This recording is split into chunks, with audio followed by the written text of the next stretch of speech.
မင်္ဂလာပါဗျာဒီနေ့မှာတော့ Kimi ရဲ့ Quality Skin ကတော့ Mobile Legends လက်အော်ဒေါင်းထဲမှာရှောက်ရှိနေခဲ့ပြီလည်းဖြစ်ပါတယ်ကျွန်တော်အနေနဲ့ပေးရတဲ့စီနဲ့တန်လားမတန်ဘူးလားဆိုတော့ဒီဗီဒီယိုလေးမှာကျွန်တော်ပြောပြပေးသွားမှာဖြစ်ပါတယ် Kimi ရဲ့လက်ရှောက်ပုံကတော့နည်းနည်းလေးတိတ်ပြီးတော့မလာဘူးဒါပေမဲ့ Scale Effect ဒီမှာကပုံမှန် Epic Skin Limited Epic Skin ထက်တောင်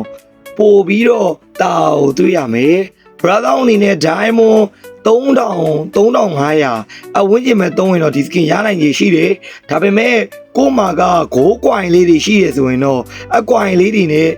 daily 2500အဲ့လိုပုံစံမျိုးလေးဖောက်မယ်ဆိုရင်တော့ဒီ skin ကပေးရတဲ့ဈေးနဲ့တော့တန်လိုက်မယ်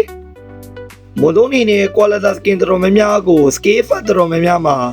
ပို့ပြီးအားဆိုင်လာတာကအားရဖို့တော့ကောင်းတယ်ဒီစကင်ဝယ်မညီကိုအနေနဲ့ကျွန်တော်ခုပြပေးထားတဲ့ပုံစံလေးဖောက်ပေးလို့ရတယ် daily ပဲဖောက်မလားဒါမှမဟုတ်ရင်တောက်လျှောက်ဖောက်မယ်ဆိုရင်အနည်းဆုံး diamond 3500နဲ့4000ရှားကိုကြားတင်မှာဖြစ်ပါတယ်ကဲနောက်ဗီဒီယိုများမှာပြန်တွေ့ပါမယ်ကျွန်တော်တို့ DB ဖြစ်ပါတယ်ကျွန်တော်ရဲ့ channel လေးကို like subscribe လေးလုပ်ခဲ့ပေးကြပါဦးဗျာ